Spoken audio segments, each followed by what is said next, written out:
Honestly, that's the best thing is in the general sense, just having a fight lined up is huge. The bonus of the title is great, but, I pretty much expected a title fight to happen my next one.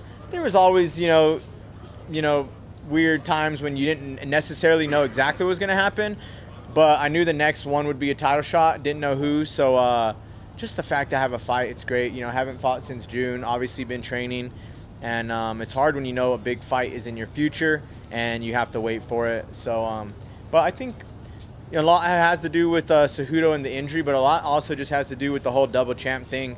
Something always happens, some kind of hold up or something with that. So, I felt it firsthand, but I'm glad we got it squared away and going for the title now. Honestly, not at all. I mean, look, everyone knows Cejudo, and that's the only thing that's better about him. I've never fought Figueiredo. I beat Cejudo. So that is a bonus in itself. It's another person to be known in this division. I mean, everyone knows Cejudo. He's Triple C. You know what I mean? And I also have a win over him. So, it's easy to move on from him not wanting to put up a fight. That's kind of how I look at it. It was really, the ball was in his court to put up a fight or not. Play a game 2 or not. And he just said, you know what, I'm not going to. So it's not like somebody else that has a win over me and I never get to fight him again. So he made the choice himself. But, you never know. And I like that it's new blood in the division. I think that's what we really need. So how do you think Deiveson Figueirido compares with some of the fighters you've watched, some of the better fighters? Yeah, he's different. I mean, I look at him, he's hard to prepare for. He's hard to really compare to anybody. He has such a strange athletic ability. He almost seems like he has the strength of bigger guys, so I try to go with them a little more. But he has an awkwardness that is also like somewhat technical. So it's actually a great, interesting challenge, I think. And I've always liked him since I saw him.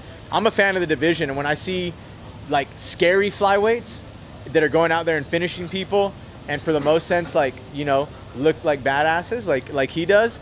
I was drawn to that, and I liked it for the division. So I've had my eye on him for a while. I obviously think I present, a challenge everywhere, even in his best disciplines.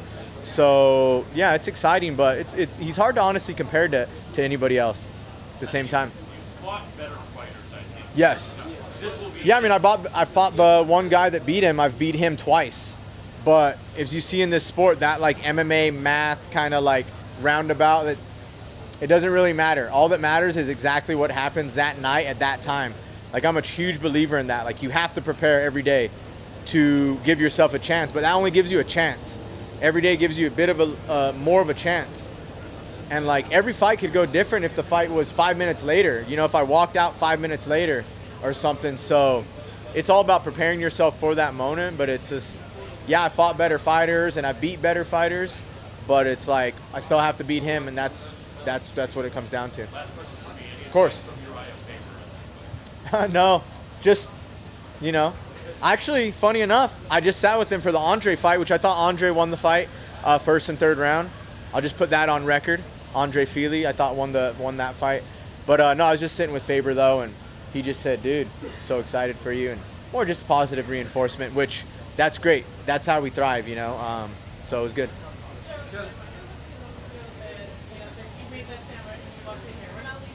Oh yeah, I did.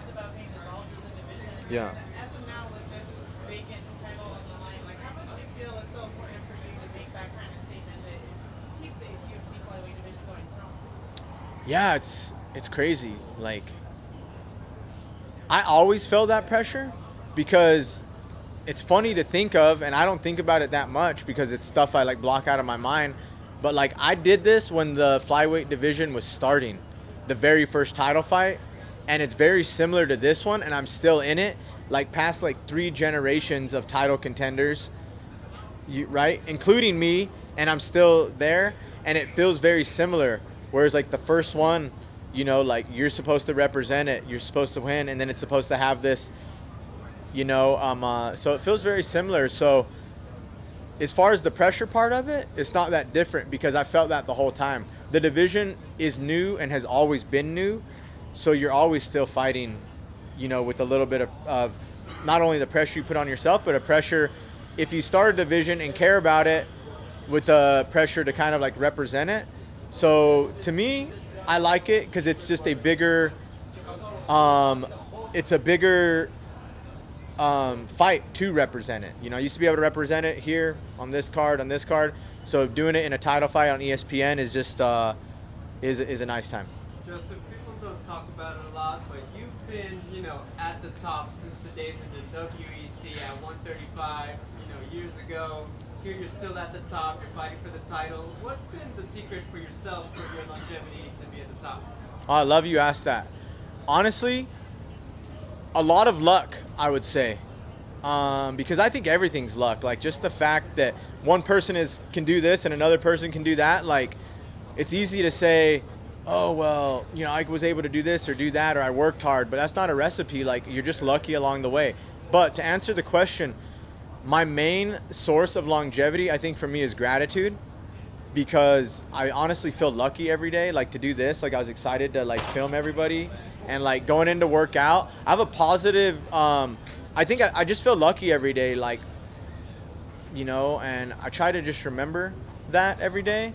My wife helps me a lot on a personal level. Like, we get to wake up every morning and hang out. So I leave kind of with gratitude that, like, oh, I got to wake up, like, next to my wife and my dog and have a good morning. Now I'm, like, leaving my house in, like, a nice car. And then on top of that, I go to, like, the UFC Performance Institute. So, a lot of people think fighting's a hard job, and the physical part of it is hard, but they're like, rise and grind. It's like, you literally go in and, like, you, like, check in with your fingerprint and get a smoothie.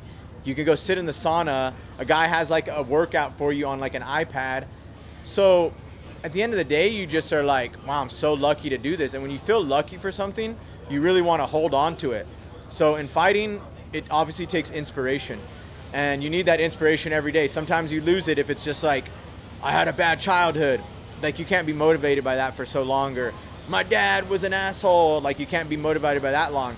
But for me, I kind of find, like, a new motivation with the gratitude kind of every day. And even in my fight, when I walk out, I kind of just look and I'm like, this is cool.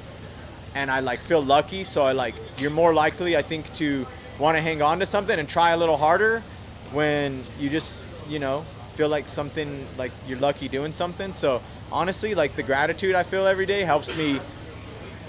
Obviously, preparation is preparation. But through feeling lucky that I get to roll, I try my hardest every day. I try my hardest for a 5-minute round, the next 5-minute round. I don't want to lose any position because I want to hang on to that, So that's it, I think, as far as longevity. Joe, you spoke about you, but what did you make of Askarov? Because a lot of people are very excited about him in Russia and Europe in general. Yeah, he looked very good. Same thing. I just love the new blood. Like I said, it's cool that was in the first title fight, and now I'm in, like, the 15th title fight also, years later. But the people along the way are what makes the future interesting. Askarov in general, who beat since that's your question, who beat a title contender in Tim, that shows him. But if you look at his last fight, he also had a draw, which with Brandon Moreno, who is another great, new blood in the division. And I think Brandon won that fight, and a lot of people like him as well. So just in general, you can look, at the future still. And I think that's what's cool. Like, obviously I have a fight in front of me, and it's cool to see, like, I'm still for a title fight. But then to see other people representing the division with great, exciting fights still, and going through people who, have already maybe gone for a title or something, it's exciting for, I think, fans to watch, because people know Tim, some other people that have gone through title fights in division. So it's good for the division. Obviously, Tim's my buddy. I was cheering for him the whole time. But it's just good to have, new blood.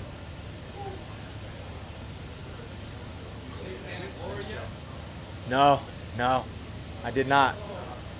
That is probably number 2 that I need to watch, though, after JoJo. Yeah.